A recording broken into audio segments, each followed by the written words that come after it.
que ens ajudi a entendre millor la complexitat d'una regió que des de sempre i segurament en els propers anys serà notícia i probablement canviarà el disseny de la Unió Europea tal com la coneixem fins ara, un cop s'hagi completat el nou procés d'ampliació.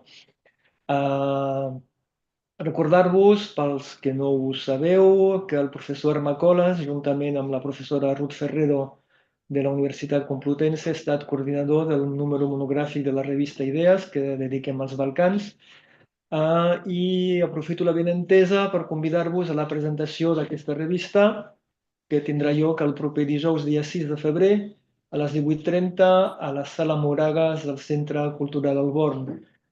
Teniu més detalls de l'acte al nostre web, revistaidees.cat, revista Idees tot junt.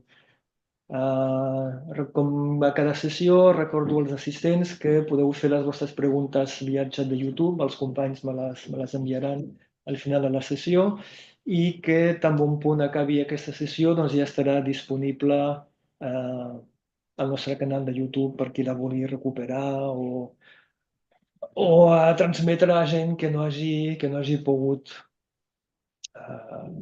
connectar-se en directe amb nosaltres.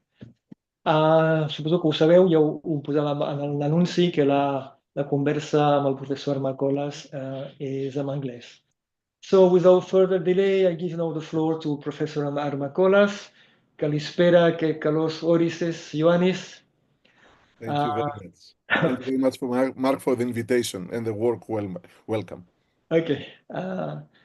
It's always a pleasure to have you with us. So we decided to call the issue of the journal the Balkans at the crossroads. So we are probably at a key moment, especially due to the reactivation of the European Union enlargement process, the new international context, and the challenges to liberal democracies by illiberal authoritarianism. So maybe we should start from here and wonder what a crossroads, political, economic, social, institutional, cultural, all at the same time. Ioannis?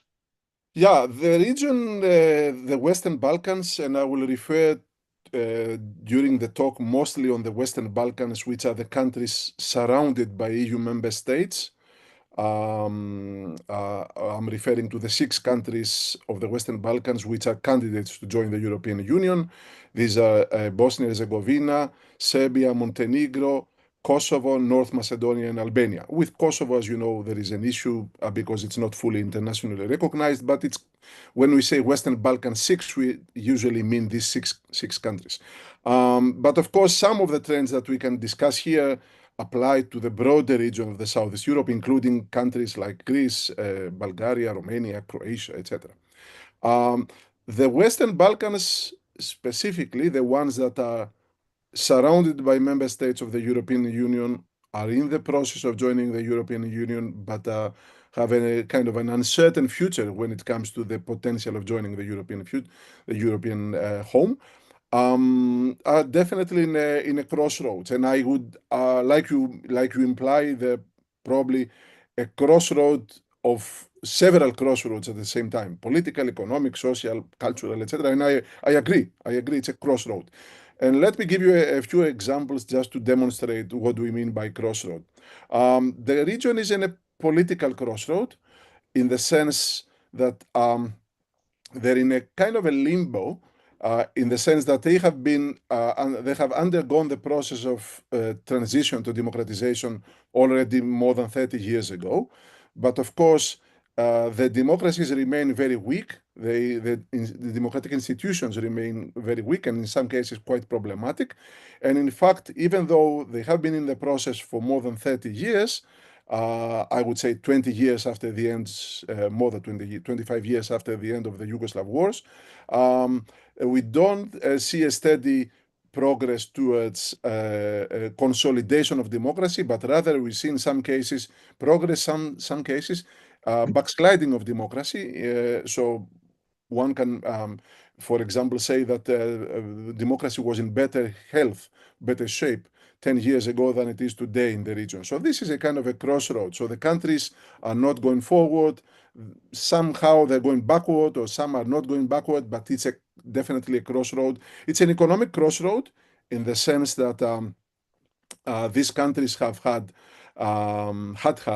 high hopes about economic progress and economic growth through the process of joining the European Union. This has not materialized. In fact, they're again in a kind of a limbo. They're not going much forward. They're not going much backward either. So they have definitely improved in the last 30 years, but the improvement in comparative terms is not that steady. It's not that good. For example, the countries of the former Yugoslavia were in better shape economically than, for example, Romania and Bulgaria. Now Romania and Bulgaria has definitely bypassed them. The countries of the Western Balkans, comparatively to Croatia and Slovenia, for example, the trends are diverging. Overall, it's a situation whereby they're not improving much. They don't attract much foreign investment for various reasons we can discuss. For example, because they are still in a political uncertainty, because their path to join the European Union is not fully certain yet and fully consolidated. There are various potentially domestic problems, political or status issues problems that complicate the picture. So economically, again, in a crossroads, not going forward, not going backward, definitely very big uncertainty. Culturally, ideologically, these countries have been had similar serious problems as a result of the resurgence of nationalism in the 1990s and, of course, the wars. So they are kind of trapped in a situation whereby they have parallel victimhoods. The nationalism is growing. There was a period after the wars when we could see some moderation of the nationalist discourse. Now we see backsliding again. We see return of nationalist identities and nationalist discourses. So we see discourses of national identity captured by nationalist elites.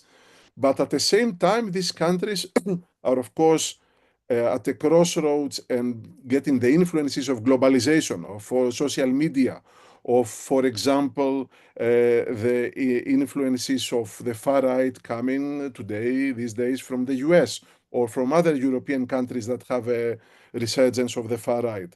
So they are countries that have not recovered fully from the nationalism of the 1990s. In fact, the nationalism is resurging, but also they're getting the influences from very regressive trends that we see, ideological, cultural, regressive trends coming from technological developments from the rise of the far right.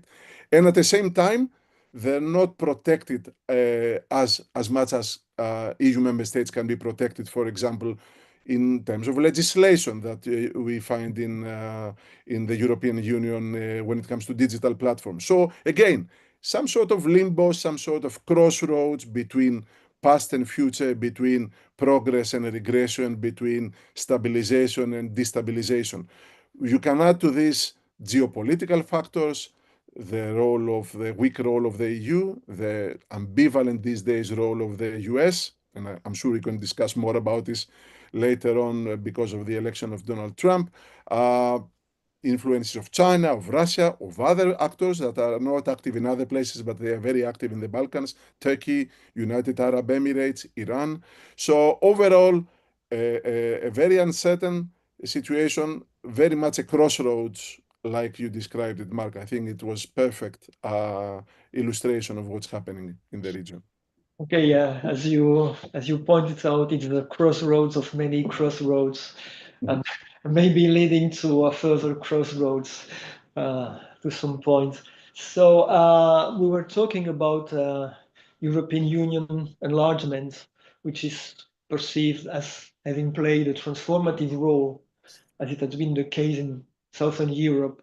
If you talk about Portugal, Spain, Greece, and in Central and Eastern European countries later on, like Czech Republic, Slovakia, and so on. Because the the accession to the EU is seen as fostering stability, democratization, economic prosperity, as you mentioned. But the problem is that huge limbo you were referring to, because we see that North Macedonia has been stuck in EU lobby for 20 years, Montenegro since 2011, Serbia since 2012, Albania since 2014, or more or less. So that's why we decided also to mention hope and disenchantment for this session, because on the one hand we have the hope that a future accession to the EU will stabilize, bring more democracy, more prosperity to these countries. But on the other side, 20 or 25 or even 10, 15 years of waiting, while we see then, due to the international context, maybe Moldova and Ukraine will join before the Western Balkans, may be very disappointing for countries that more or less have made lots of progress regarding the rule of law and trying to meet the criteria imposed by the enlargement process. So what is your feeling now about, we are more in the phase of hope or disenchantment?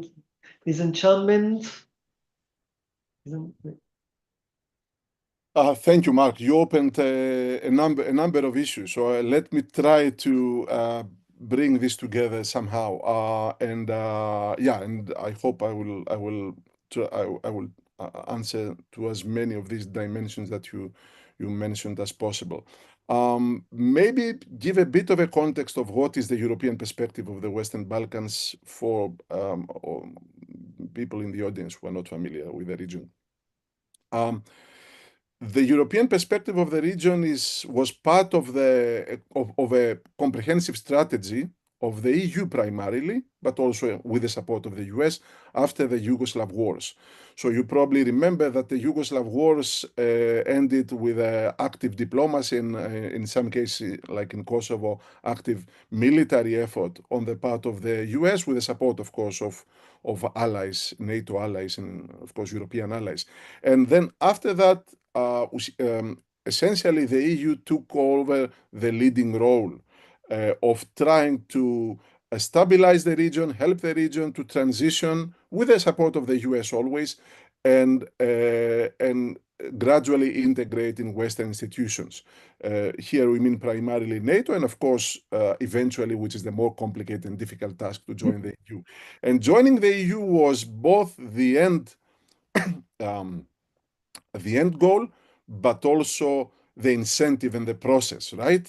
Part of the process. So because joining the EU would mean for the countries of the region, like you said, stability, prosperity, democracy. So it was a cherished goal for these countries. At the same time, it would mean that political elites in the region and populations would be ready for that goal, which will improve their lives in the long run. They would be ready for some difficult compromises when it comes to national questions, some difficult reforms domestically that would challenge domestic business interests, even sometimes the social conditions of some population. So there was an understanding that, yes, we will undergo a difficult reform, but eventually we will get the cherished goal, which is joining the European Union. And this worked for a while.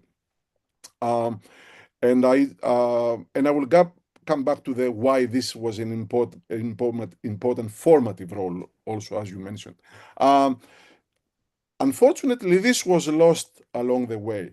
The milestone of that promise, in quotation marks, that was given by the European Union, that the Western Balkans if they fulfill the conditionality, the conditions to join the European Union, they will join the European Union. It was given in the most official terms, but by the EU in the 2003 summit of the European Council in Thessaloniki.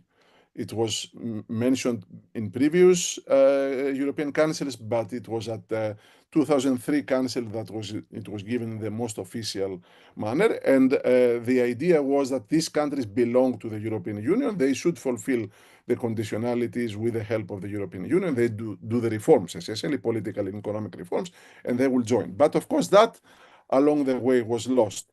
And it was lost for two reasons.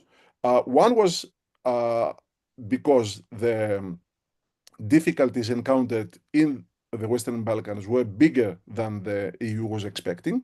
And here we may refer to status issues problems. Then the European Union had, I think, in my view, and thinking after 20 years, a mistaken approach that the status issues problems in Kosovo, in Bosnia, and elsewhere should be resolved later. We start with the easy problems and we leave the difficult problems for later. This, unfortunately, did not work. It was a kind of functionalist logic that you have in the European Union. You start with economic integration, we start with the easy things that can be achieved, and then you go to the difficult things. Unfortunately, in the region, this did not work because the status problems continued to poison the political atmosphere in the region, and eventually, even though they were moderated as problems for a while, they returned with a vengeance and they started becoming bigger and bigger, both in the minds and in the political discourses of the populations in the countries. So status issues, problems with reforms, problems with economic sluggishness, all sorts of issues that eventually made the European Union feel that this is a very big task for us. But I think, in my opinion, the even bigger problem was what can be described and is usually described in the discourse of the European Union, the enlargement fatigue on the part of the EU. So the EU, especially after 12 countries from Eastern Europe and also Malta and Cyprus joined the European Union. After it went from 15 member states to 28, many political elites, many people within the European Union, ordinary people, felt that this has become too big. The enlargement process, which used to be very more or less popular, started becoming very unpopular in Western European societies, especially in the Western Europe, not in Eastern Europe so much. And secondly, the EU started encountering many bigger problems. This is what it's called usually in the literature, scholarly literature, or in the public discourse, the polycrisis. So Europe encountering one after the other major crises that had many difficulties, was really challenged to address. The economic crisis that challenged the economic institutions of the EU and even the euro. You remember very well Greece, Portugal, Ireland, etc. The migration crisis, then security and terrorism, then Brexit, then COVID, then came the energy crisis and the invasion of Russia and Ukraine, and so on and so forth. So one after the other, many major crises that overall were, each one of them, and of course all of them together, were much, much, much more bigger and more important for the EU than the situation in the Balkans. So this reduced the appetite of the EU to deal with the region. So they said, well, as long as there's no war and we can ensure stability through our economic support and through our diplomatic efforts, we can leave the Balkans for a while and deal with other problems. Essentially, however, this delayed process, because of the problems of the region, the status questions, and because of the crisis that the EU was facing, the effect of that in the region was unfortunately very much distracting for the energy of the region to progress, for the energy of the region to pursue reforms, for the energy of the region to resolve problems, even bilateral disputes. So eventually you reach the point where the end goal, the final objective or the vision that eventually we will join the European Union was lost from the horizon of the Western Balkans. So if you ask today, in public opinion polls, most of the countries of the region of the Western Balkans, they don't believe that they will ever join the European Union. If you don't believe really that your country will join the European Union, it's very difficult to try to do reforms in a country. It's very difficult to vote for a government that tell you we need to do these painful reforms in the pension system, for example, or in economic terms, or in social terms, because we will join the European Union. If you don't believe that you will join the European Union, of course, it's not easy to support your government. If you don't believe that you will join the European Union, it's very difficult to accept that you will enter an agreement with a neighbor country and sacrifice what you perceive as national interest for something that you don't think will happen. So all this had very negative consequences for the region, and that's why we saw in the last decade, excuse me, a backsliding even in democracy. And you have the paradox. You have countries like Serbia, for example, that is negotiating to join the European Union for more than 10 years, and instead of improving its democracy record, it's actually backsliding. It's going back. That is the reason, because the end goal is lost. They don't see it happening in their lifetime. And also, we should not forget that these people who are negotiating or they must do the reforms are politicians. They cannot sell, quote unquote, to their voters something that can happen in 20 years. Because their election is in 2 years from now, or 3 years from now, or 4 years from now, right? So politicians think in electoral cycles. They don't think in what is best for the country for the next generation in 20, 30 years from now. This was lost along the way. And you mentioned rightly North Macedonia, a country that was in the waiting room for more than 20 years, a country that its people mobilized and brought down a semi-authoritarian government. They brought to power a progressive center-left pro-European government, the government of Zoran Zaev. The government of Zoran Zaev agreed very painful agreements with neighbors like Greece and Bulgaria, even changing the constitution of the country, changing the name of the country, doing very painful compromises for the promise of joining the European Union. The people of North Macedonia supported that government that did these very painful compromises. We should not forget, put any nation in Europe in their position to do such difficult compromises, changing the name of the country. I mean, you can imagine it's very difficult for any nation in Europe, not just for ethnic Macedonians. And what happened at the end of the day, because of the bureaucratic process of the EU, because of blockages put along the way by France and later by Bulgaria, the country has still not opened a single chapter in the accession negotiations. So 8 years since the end of the Gruevski regime, and how many now? 6 years, right? 6, 7 years since agreeing on these painful compromises with Greece, they still haven't opened a single chapter in the accession process. And the country started the EU accession process before even Croatia. And Croatia is now a member state for 12 years. So long time. So you can imagine the frustration of these people in these countries, and also the political elites who are always in every country self-serving. I will, because you mentioned Southern Europe, Mark, I think it's extremely important to mention this, because I come from Greece, and you are also a Southern European country, and I think this argument and this perspective is very important for us, that we have undergone the process of transition and democratization later than others, and we also have a more recent experience of dictatorship.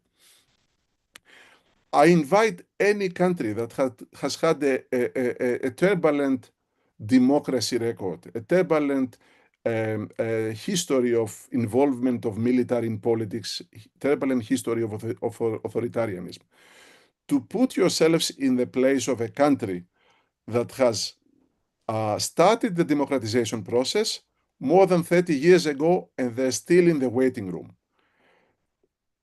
Both in Southern Europe and in Eastern Europe, the democratization process was very much helped by EU integration.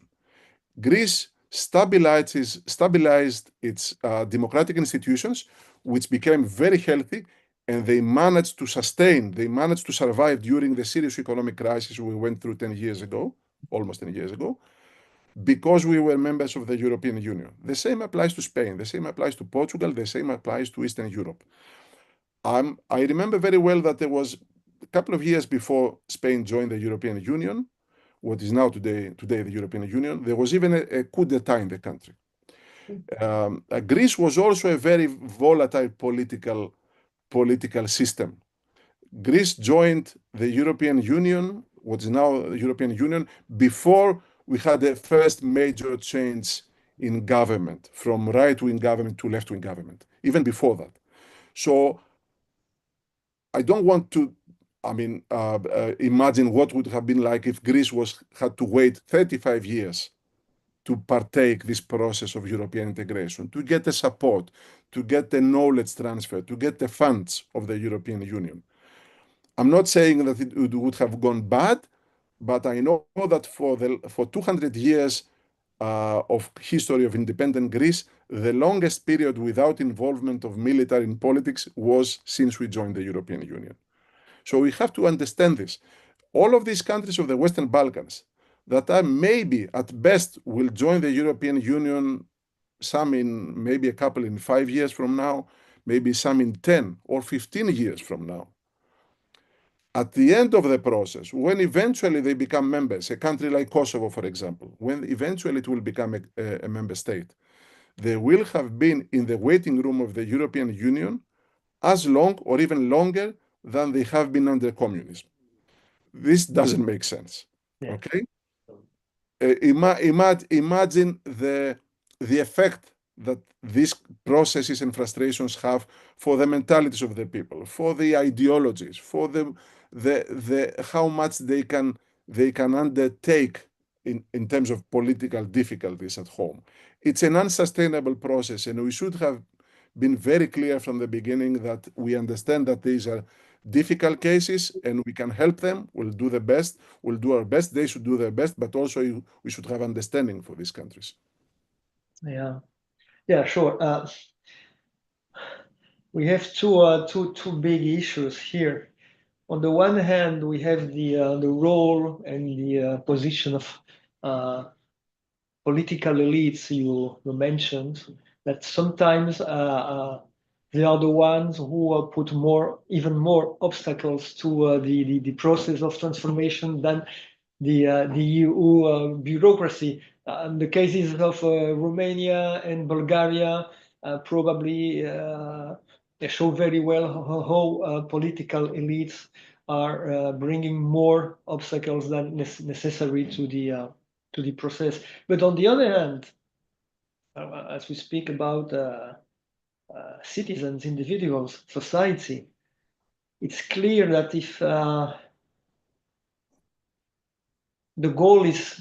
end goal is not longer in view or very long in the future, it's easier for you to listen to other voices that can lure you to join some kinds of illiberal democracies or other processes of political or economic union by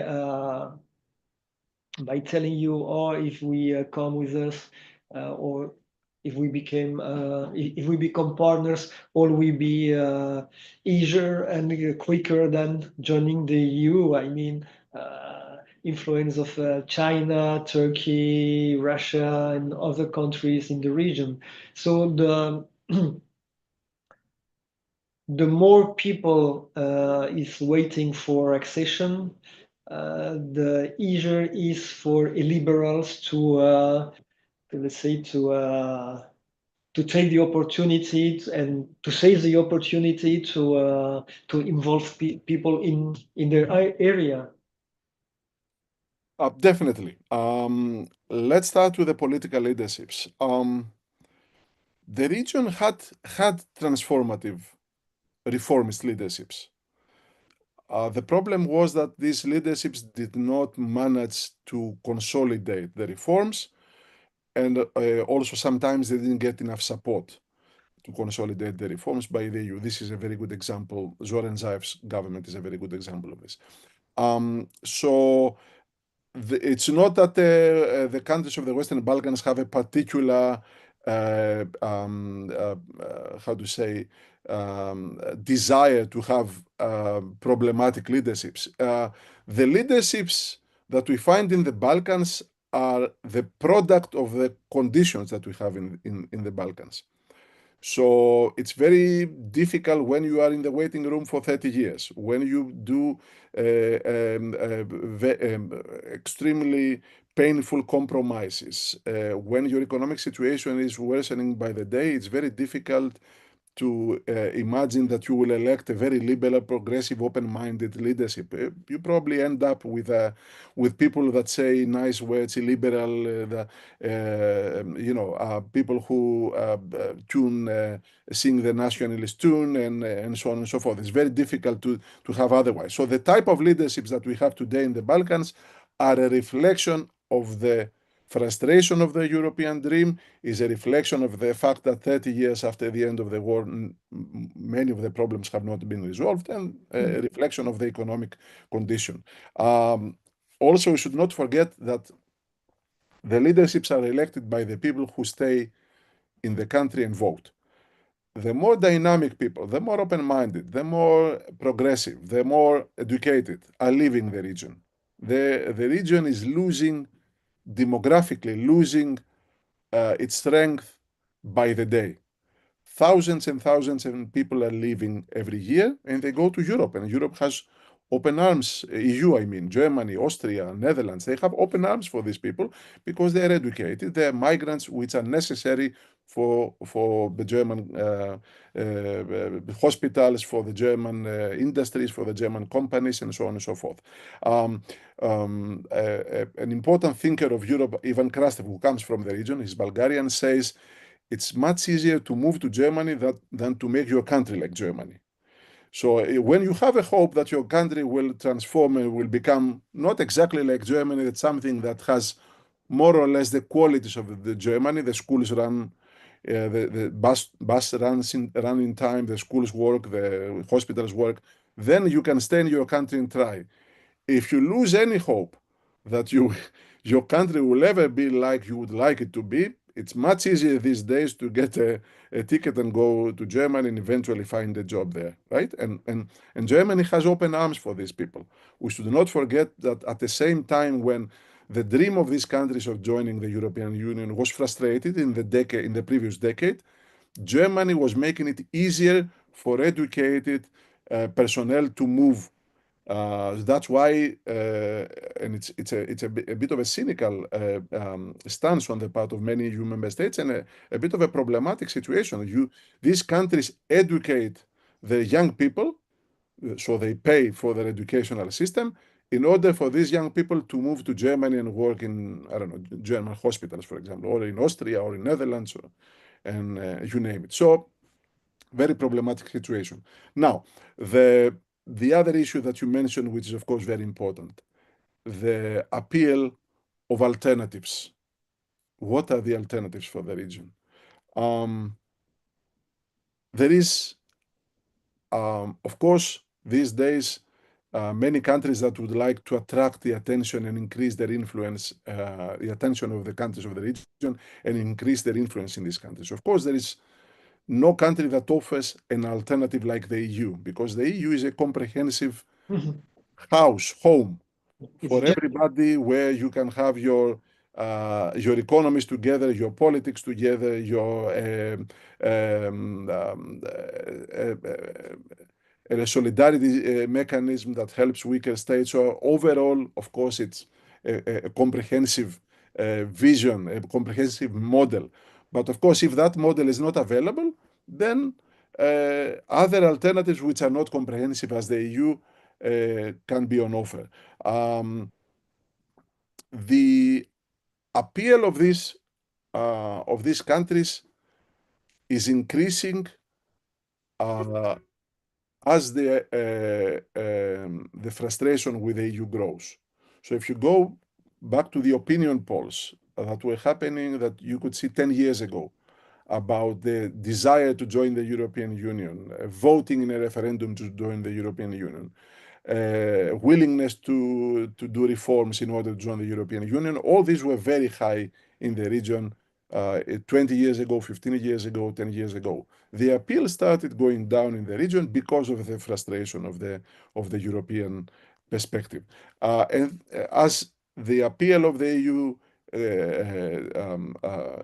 decreases, the not desire to join these countries, because there's no question of joining Russia or China, but the attractiveness of the option of playing with exactly, of tying your fortunes, your foreign policy with a country like Russia increases. And of course, we have seen in recent years an increase in the attractiveness of the alternatives to Europe. Russia, China. We've seen it very much in Serbia. We've seen it in North Macedonia. We've seen it in Montenegro to some extent, although Montenegro is closer to joining the European Union than the rest of the countries. Excuse me. So the appeal of these illiberal democracies, the strong leaders who will this vision that a strong leader will come and will fix the country in the place of these weak leaderships that cannot get us in the European Union or cannot improve standards of living is definitely something important. In fact, these days, talking about the European Union is not even a vote winner.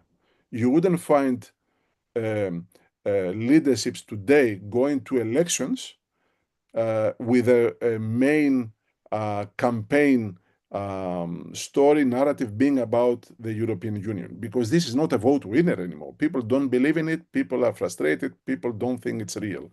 So they find other things like, fighting corruption, improvement of the economics, and so on and so forth.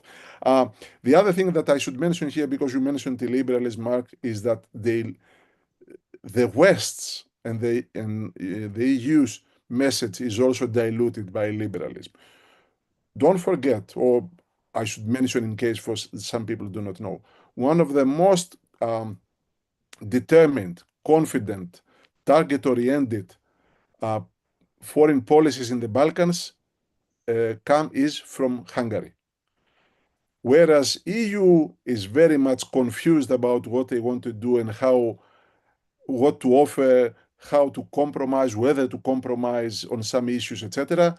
Hungary is very much clear in its vision, and the vision is we want to help these countries become like us, and we want to get them in the European Union. So this is a kind of strange, paradoxical situation.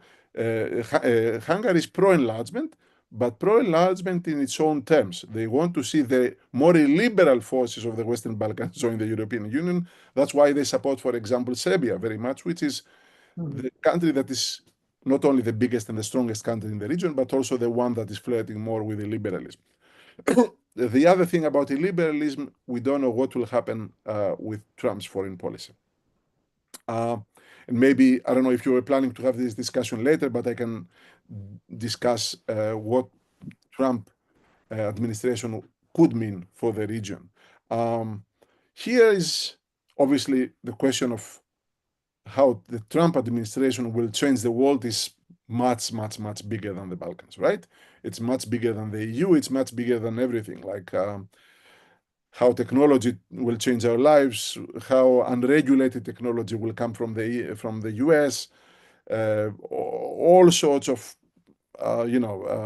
challenges to the international order and the things as we knew it internationally are coming from the US and will be challenged by the US. Now, when it comes to the Balkans, the most destructive scenario, and I hope it will not happen, would be if the US would start actively supporting those leaderships that are most illiberal, or those leaderships that want to challenge the status quo, want to redraw the borders of the Balkans, for example.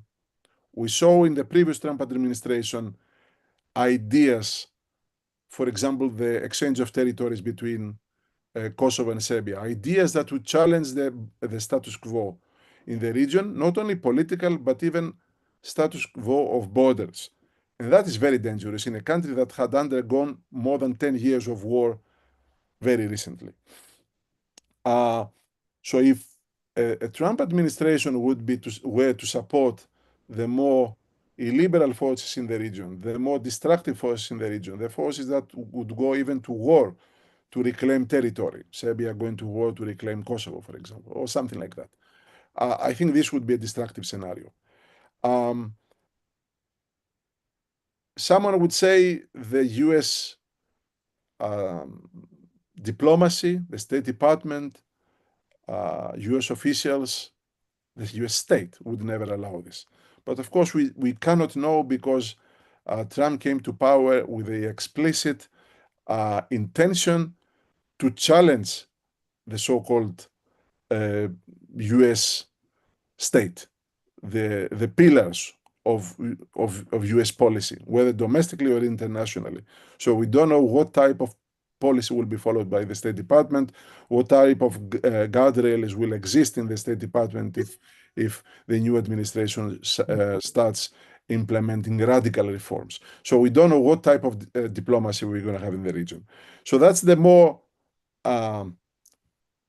destructive, catastrophic scenario. There is another scenario that is not as destructive, but is still, I think, quite negative.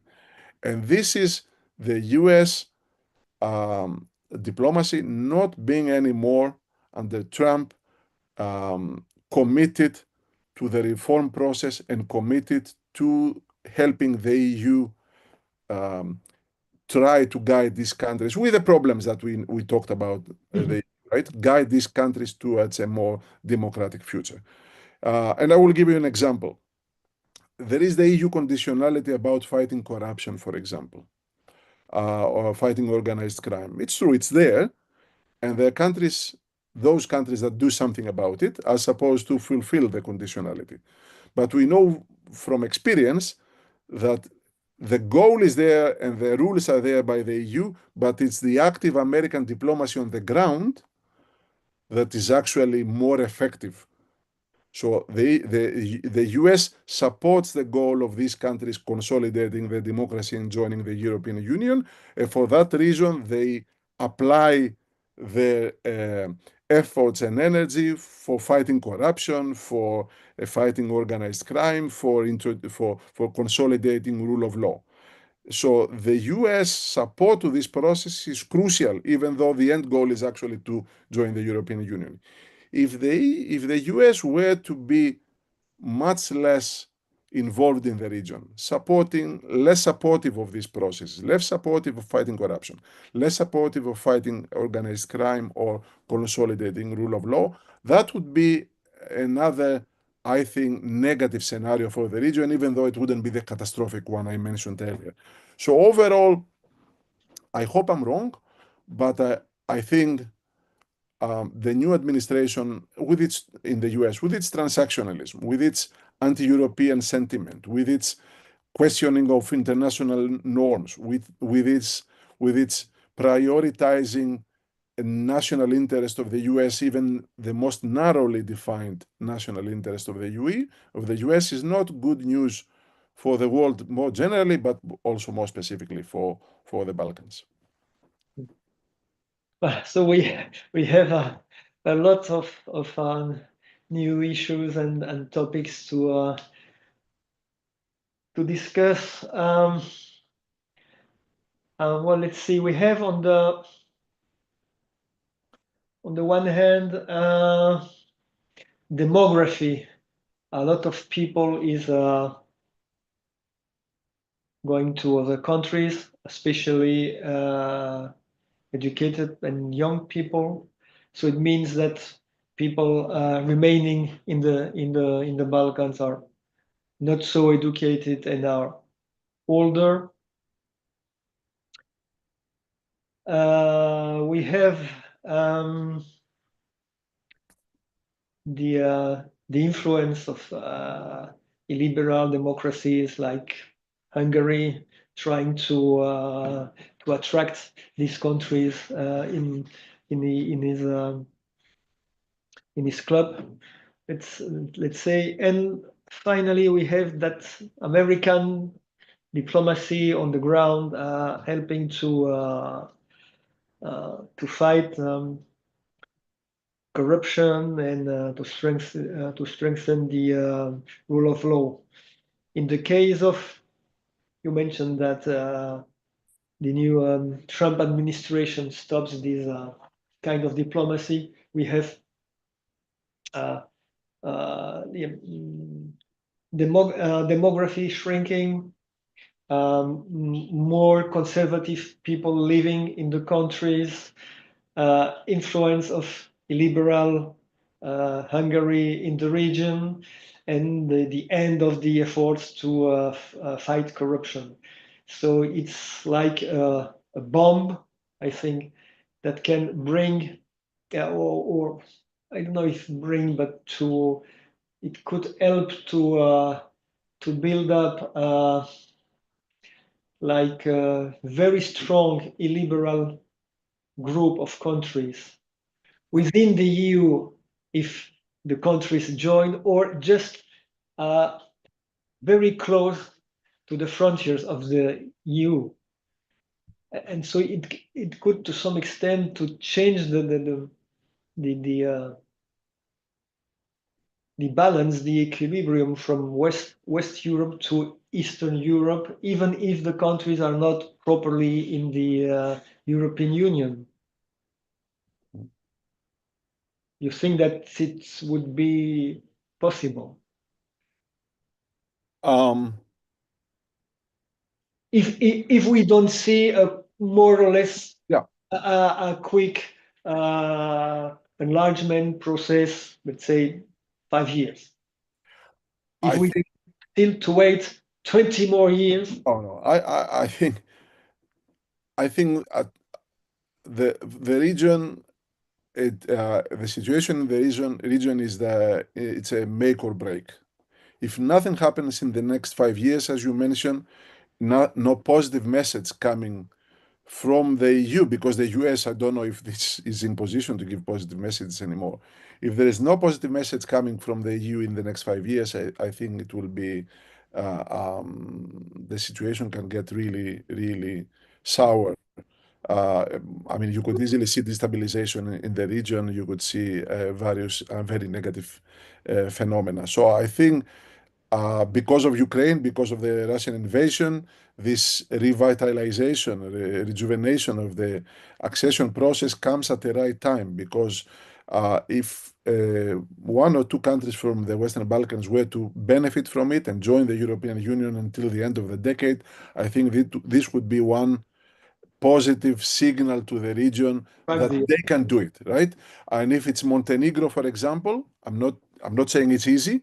I'm not saying it's straightforward, but if it were to be Montenegro, for example, it would be a very strong signal to the Serbian society, because these are brother nations anyway, Serbs and Montenegrins, that, well, you don't want to be left outside the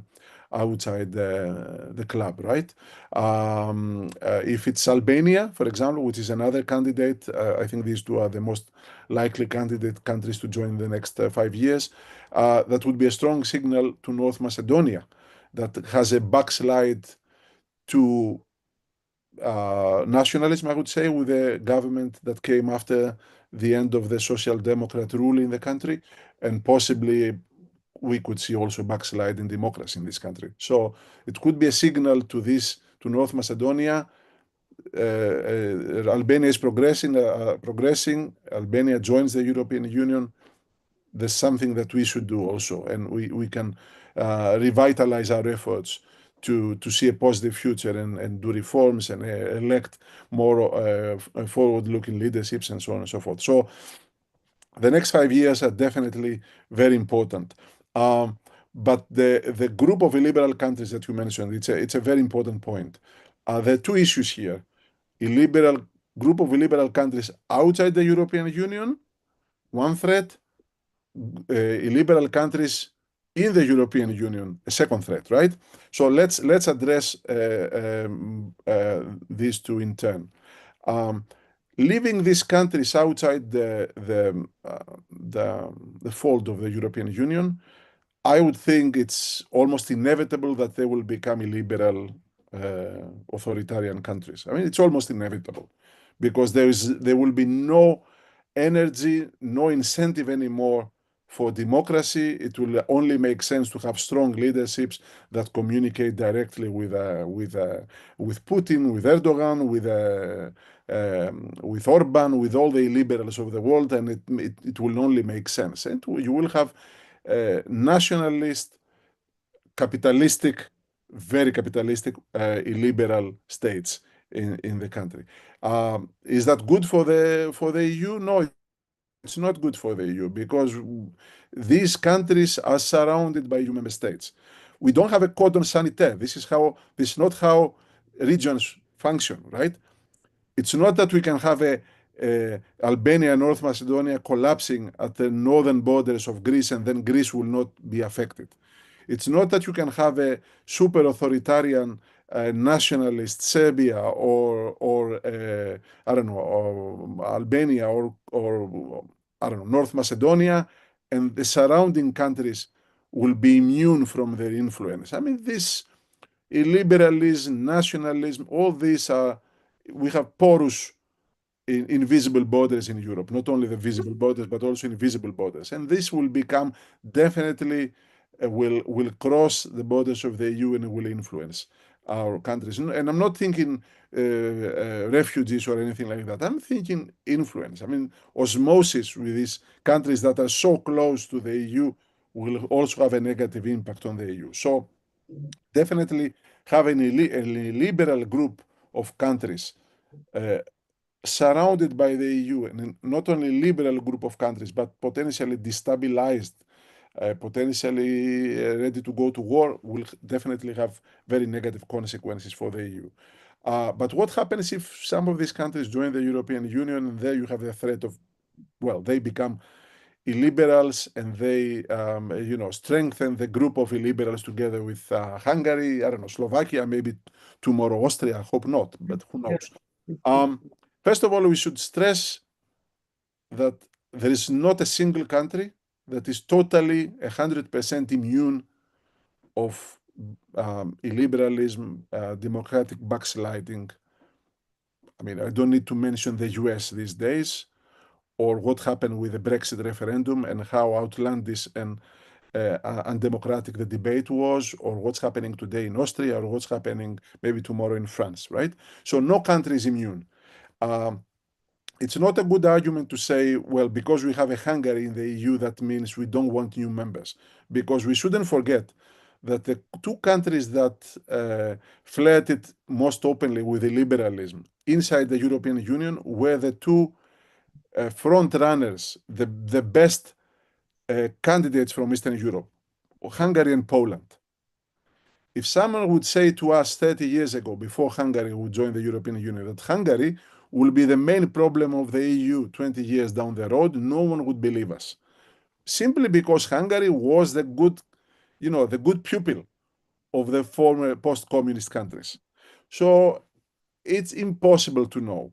You need the safeguards, you need the European Union to apply its rules, you need institutions to work, you need societies to be mobilized against fascism, to be mobilized against illiberalism, everywhere, in every country, not only the Western Balkans. So no matter how much these countries of the Western Balkans transform, there's always going to be a danger that once in the European Union, they're going to backslide, right? This is now something that we know from experience that it could happen.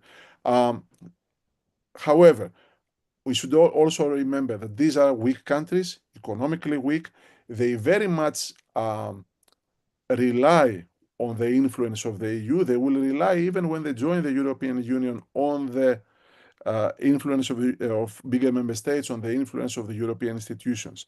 And the desire to join the European Union and improve geopolitically the future, but also improve domestically, economically, socially the future is big. So I think these countries, we may be surprised and we have more Baltic states when they join the European Union than more Hungaries or I don't know what, Slovakia's. So overall, I think it's not a solution to keep them out of the European Union. We should be very strict when it comes to the conditionality, but we should have understanding. We should help these countries and give them perspective. And some of these problems will be resolved eventually after they join the European Union, the same way that Greece and other countries transformed their institutions after they joined the European Union. We should not forget that both Spain and Greece and Portugal joined the European Union, what was now European Union, before the famous Copenhagen criteria were established. Let's not forget that. There's many people in Brussels who would tell you if Greece were to fulfill the Copenhagen criteria, it would not have joined in 81. It would have joined much later. It's true. So let's be realistic. Let's support these countries and give them a perspective that in their lifetime they will see their place in the European Union, and they will see a prospect of their lives and their economies and their societies changing. It's clear that after all this, the meaning and the scope of the European promise should be much stronger, and to be more focused on bringing these countries into the club. If not, do you think that some of these countries could withdraw from application? And say, oh, okay, we quit. We don't want to play this scene for more years. Formally the withdraw probably not, but they could become like Serbia. What Serbia does is formally is part of the process, but they're not very serious about it, and they are openly using every opportunity to develop relations with countries that are not only rivals of the EU like Russia or China, but countries that bring influence that is counter to the European values. And I'm thinking rule of law, for example. When Serbia signs agreements, dozens of agreements with China, some of these agreements, if you scratch the surface and you see what are the things that Serbia commits to, go against European principles and European legislation. So effectively, by developing relations with China or by accepting investments that will harm environment, or by accepting corrupt deals, is actually some of these countries are effectively diverging from the EU, right? So they don't need to formally end the process. They will just continue to pretend that they want to join the European Union, but they will behave and evolve into something that is the very opposite of a country that is supposed to be a member of the European Union. There's one more thing that I should mention here, which I think is important. In more and more, both in the Western Balkans, but also in the EU member states, we start to think how the Western Balkans can become a benefit to the EU, not a burden. So all the discussion that I have mentioned up until now was primarily focused on the frustrations in the region, but also the destructive potential if these countries stay outside the European Union. I think both them, but also us as EU, should start seeing this country as potential contributors to the European needs, to the European policy making. And the EU is not what it used to be because of the war in Ukraine, because of Russian aggression, because of China challenges, because of the challenge that comes today from the US. We need to develop our own autonomy, strategic autonomy, military autonomy, economic security, economic independence. All this will mean that we need to generate geopolitical weight. We need to attract more resources from every possible direction within the European continent in order to become self-sufficient, whether in economic terms, in food terms, in health and sanitary terms, in defense terms, in security terms, in every terms. And the Western Balkans are small, but they have things to contribute. For example, the Western Balkans contribute to the war effort in Ukraine. There is, in some countries of the Western Balkans, noteworthy defense industry. There is some countries of the Western Balkans that have serious potential in energy resources. Some countries of the Western Balkans that can contribute significant critical raw materials to the EU. So all this need to be taken into account. Both the Western Balkans will need to start thinking those terms and start preparing themselves to contribute to European security, to contribute to European economy, contribute to European technological self-sufficiency. But the EU also needs to see the region not only for its problems, and there are many, but also for its contribution. Again, these are small countries. They will not solve the problem of European defense. They will not solve the problem of European food security. They will not solve the problem of European energy security, but they will contribute their little bit. They will not be a burden. They will become an asset, a benefit for the EU. This is extremely important. This is the direction we should take. Yeah, small countries, but with a lot of social and intellectual capital to bring into Europe, and placed in probably the weakest flank of the continent. Mhm. So it would be, I think, very important to just close this weakest flank and to integrate it in the general framework of the European Union. I totally agree. There is the argument that is made sometimes by colleagues. I also make this argument sometimes, and it's important. We say how difficult and problematic was sometimes the accession of Bulgaria and Romania to the European Union. Imagine, however, with the resurgent Russia, the difficulties, geopolitical difficulties, us as Europeans would face if we had not incorporated in Western institutions countries like Bulgaria and Romania these days. You would have Or Poland. Russian expansionism at the borders of Central Europe, in Central Europe, practically, right? So there was a point when we made the strategic decision to include all these Eastern European, Central and Eastern European countries, or Bulgaria and Romania. It was difficult. They brought with them complications, they brought strengths, but at the same time, they made EU bigger, geopolitically more important, and also ensured that we will not have a dividing line running through, maybe not Berlin these days, but somewhere east of Germany, or east of Hungary, or at the borders of Slovakia, or east of Austria. Yeah. So these are geopolitical considerations that we cannot afford to neglect. I mean, this is not the 1990s. It's a very dangerous new world, and we need to be prepared for it, not pretend that we live in a period of pink international relations like it was back in the 1990s. Well, with this claim to ascend the accession of the Western Balkans to the European Union, I think we could end the conversation here because we have some questions.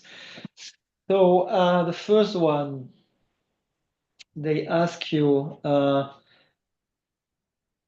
given the far right winds blowing from the west, wouldn't it be in the EU interest to bring the West Balkan countries in immediately to create stability and capture pro-Euro citizens before it's too late? So the question is whether the far right will change enlargement policy.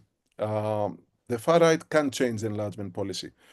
Immediately, I would think give them a realistic clear perspective for the next few years, not immediately like tomorrow, but give them a realistic perspective, something that political leaderships, but also voters can realistically see happening in their whole political life or biological life, right? Another question in that respect, however, is whether the rise of the far right is changing enlargement policy. We have recently, in the context of an initiative that I direct, which is called Think Near, New Narratives of EU Integration, we undertook the study of the rise of the far right parties in several EU member states and how this will impact EU enlargement policy. And we are publishing this report in the next couple of days. So please check it out. We have looked into Germany, France, Spain, Austria, Italy, Netherlands, and Sweden. And there you have a number of parties. There's Fratelli of Italy, Brothers of Italy, which is a pro-enlargement party. You have parties like Vox or the Sweden Democrats, who are very ambivalent. It's not very much in the program, the issue of enlargement. You have parties like Le Pen's party in France or AfD, who are very strongly anti-enlargement parties. So I think what we can say for sure is that with the rise of the far right in Europe, the enlargement will become more complicated because they have a number of concerns, a number of issues. Most of them do not stand the test of scrutiny, if you ask me. For example, the economic burden. There's not going to be any economic burden for any of the countries that will join the European Union, with the exception of Ukraine. Zero burden for Moldova, for Montenegro. These are very small countries. They will not become a burden for the EU. Migration, also not a problem. These countries actually, the most dynamic and well-educated people are already migrating, and they are welcomed in the European Union because they need those capable hands in Germany, in France, in Austria, in the Netherlands. So there is a number of arguments that are made by the far-right parties. All of them are very populist, not very strong when it comes to facts and evidence, as it happens with the far-right parties. But they play with people's fears, they play with people's stereotypes. What will be, for example, a Muslim country like majority Muslim like Bosnia or like Albania joining the European Union? So it's the landscape of enlargement policy will become more complicated as these countries ascend to power or become more influential in the domestic political agenda. We saw that in the Netherlands. We will probably see that in Austria, with unfortunately with a far-right party that will most likely lead the next government in Austria. And Austria is one of the most pro-enlargement countries, because, especially for the Balkans, because they have strong affinity and interest in the region. So the political landscape of enlargement policy will change, but at the same time, not all is doom and gloom. I think there are arguments made by far-right parties that are pro-enlargement, for example, the wrong arguments like you have with Orban, or arguments like the ones you have in Italy.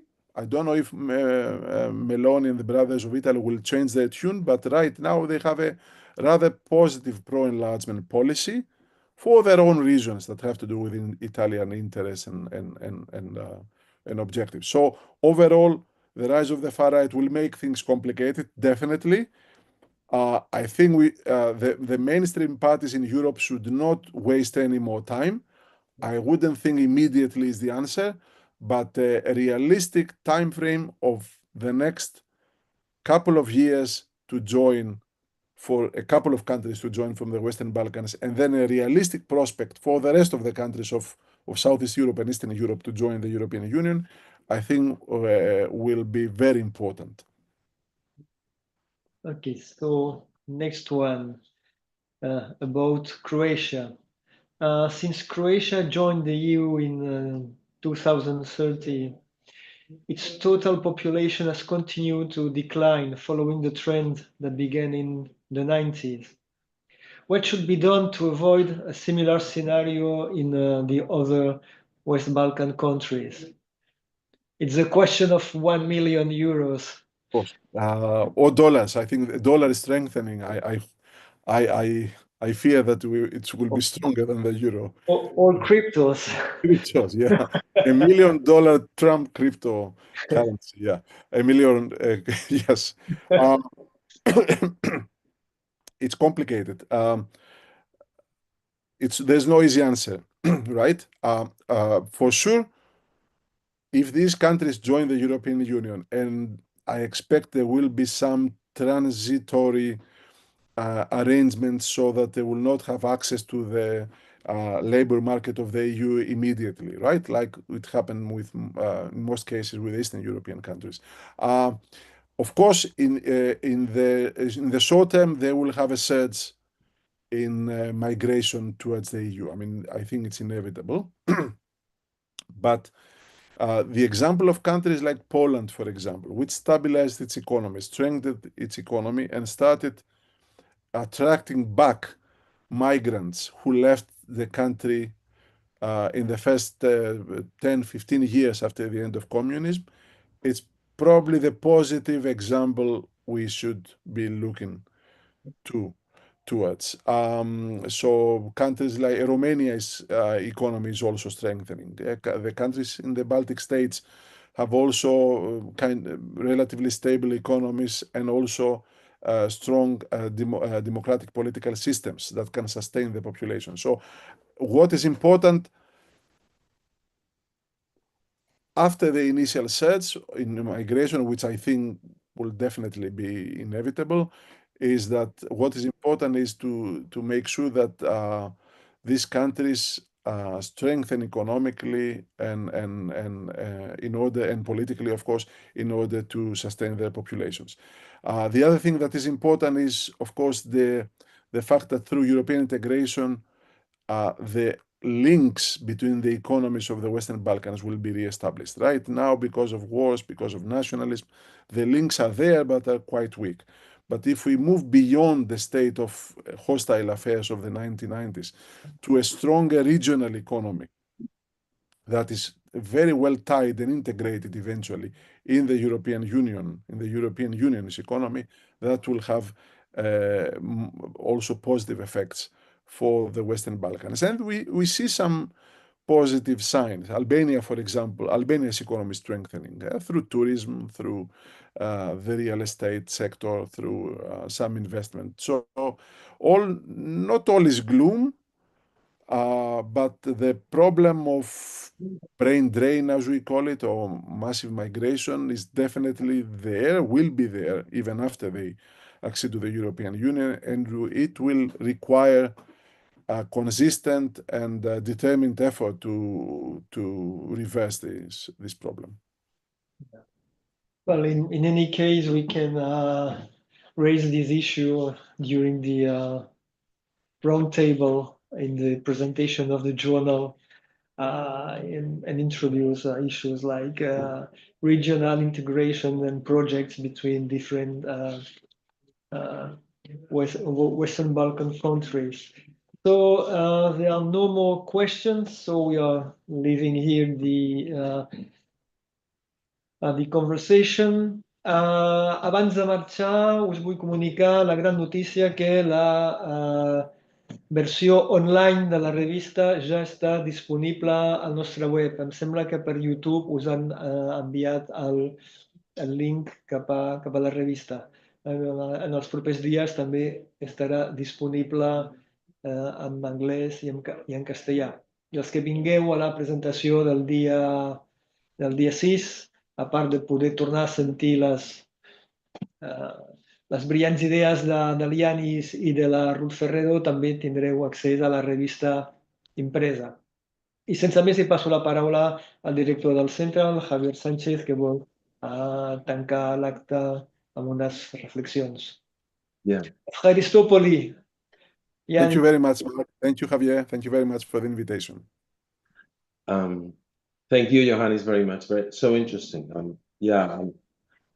don't know if I want to. I think this conversation could last for much longer, and it's good that we have this presentation coming up in a few days. So we'll have the chance to talk further. No? But let me say a couple of things. I think that from Spanish and Catalan point of view, our tradition would say that Europe is one of the best things that's ever happened to us. So we want this thing to happen to everyone. No, that would be the normal position. And if you think of the Euromed processes that was opened here in Barcelona in 1995, that was pretty much the idea. To use Europe also for Latin America, as that would be more cooperation and external relations. So helping or making Europe look toward America, but this is different. The Southern Mediterranean is closer, and when we were thinking of the future of the Mediterranean, we were thinking of Europe as an entity that could really help them. So it's difficult for me to understand why Spain and Catalonia are not more proactive. It's not something that you see in our domestic agenda. The Yugoslav crisis had a very strong impact here, and we actually discovered now the Balkan world with that thing that happened more than 30 years ago. But I keep wondering why we're not proactive. For example, with the Turkish agenda, Spain was quite active in Turkey. Was one of the allies promoting Turkey's accession into the EU. So I wonder why Spain can't do more. From a Catalan point of view, as I was mentioning, this is a mixed reality because in our normal agenda of gaining presence in the European Union and making regions more recognized and resourced, the enlargement in the last few years has been a problem because those new countries did not have strong regions, and also they were small. So the thing is that we were more uncomfortable being a member of the European Union and not a full-fledged member because we were actually bigger than many of these new countries in the accession. So I think also that there might be a position which is not so pro enlargement with the Balkans, with this regional dimension in mind. This is something that we can discuss further. But yeah, traditionally you think of enlargement as something that happens when two things happen. One is compliance with all those norms that you were mentioning, leveling up to the standards required by the European Union, but also you need some leadership on the other side of European leaders that want you in, and that they actively engage with other leaders in order to make this movement. In the cases of Spain, Greece, Portugal, this actually it's easy to understand why the leadership of people like Jacques Delors or the German, the French were pretty much against it, but everyone thought that this was necessary, and you had very strong champions working there. Now I think that this kind of positive and progressive leadership has become impossible, and all the leaders seem to be on the other side. No, I mean, are there any normal leaders working for the right things, or do we only have like kind of bizarre extrovert and outrageous leaders? Can you get the attention of the community, of the international community, by doing the right things, or you only have to be a kind of extremist? So, because I think that we need this kind of positive, normal, traditional European leadership that would be very helpful. And without that, I don't know how can, what do we need to do? Also, now the agenda has changed. No? So it's not a question of your relative growth within the European Union. So the agenda is how do you face nationalism and extremism. And I think the question of the enlargement toward the Balkans has also to take into consideration whether to bring them in would be beneficial for the maintenance of the European values inside, or that would be a threatened. My view is that first, that the Balkans are Europe, so you have to bring them in. And secondly, that you have made a promise and you have to live up to it. And third, that you are going to be stronger if they are, because the experience, as you very clearly showed with Poland, also with Bulgaria, Romania, etc., shows you that democratic stabilization is something important. So I think my view would be that the big fight against in this new agenda against extremisms is going to be easier if the Balkans are already present. But those are just some thoughts that we'll have the chance to discuss in the coming days and weeks.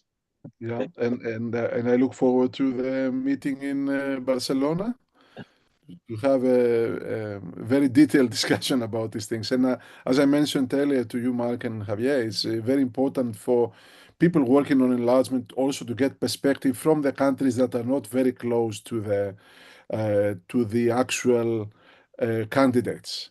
Because sometimes, I come from Greece, we do a lot of work with Austria, with Italy, with friends of enlargement, so to say, but who are neighbors to these countries. But also for us, it's important to get the perspective from countries that are not against enlargement, but they're not very close. So they give a different outlook, a different perspective that is very useful.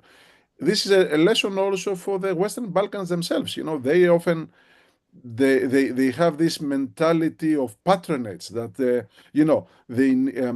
they think that in order to become a member of the European Union you have to be good to the Germans. Well, this is not how the EU works. You have to work in Madrid. You have to work in Tallinn. You have to work in Dublin. You have to work in all the capitals, right?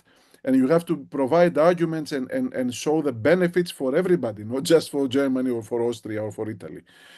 So this is an important, broader discussion. I should say that the EU is important also because it's a process of social learning. The way that Greece learned, and I'm sure Spain and Portugal also learned, to function within the European Union once they joined the European Union. Before we were all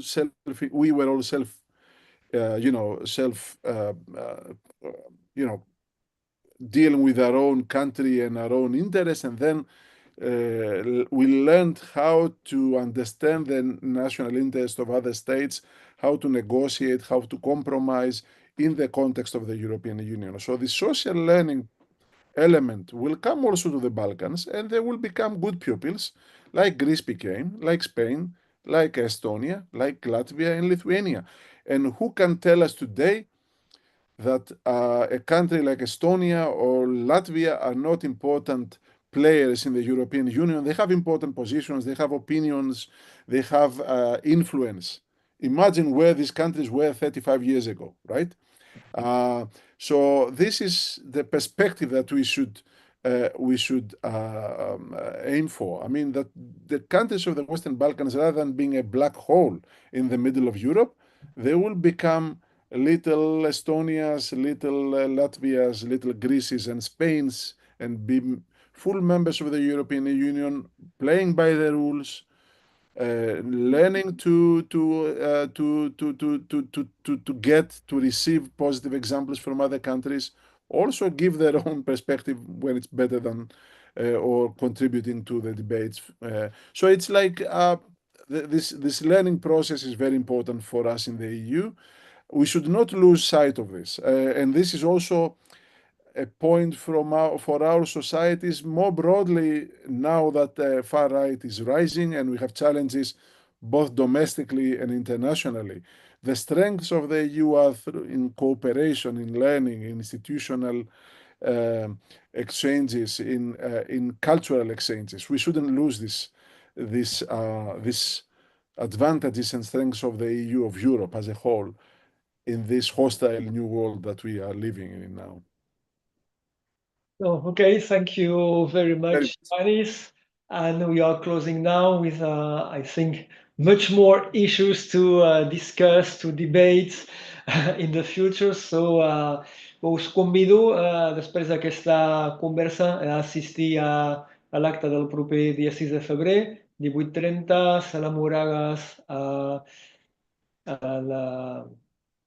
Centre Cultural al Born, on tindrem més temps i més oportunitat de debatre amb el Ioannis, amb la Ruth Ferrero i amb la moderadora de la taula. És a dir, quedeu convidats a aquesta presentació del dia 6, també, si us han passat l'enllaç cap a la revista, doncs no perdeu ni un moment i comenceu ja a llegir-la, que és molt interessant i molt variada i diríem que abasta un ampli ventall de temes. I sense res més, doncs acabem aquí dient que molt possiblement la propera sessió, que serà a finals del mes de febrer, tractarem el tema de les eleccions a Alemanya i les conseqüències que pot tenir doncs, també per la Unió Europea i per la política internacional. Moltes gràcies i fins ben aviat. Adéu, bona tarda. Adéu.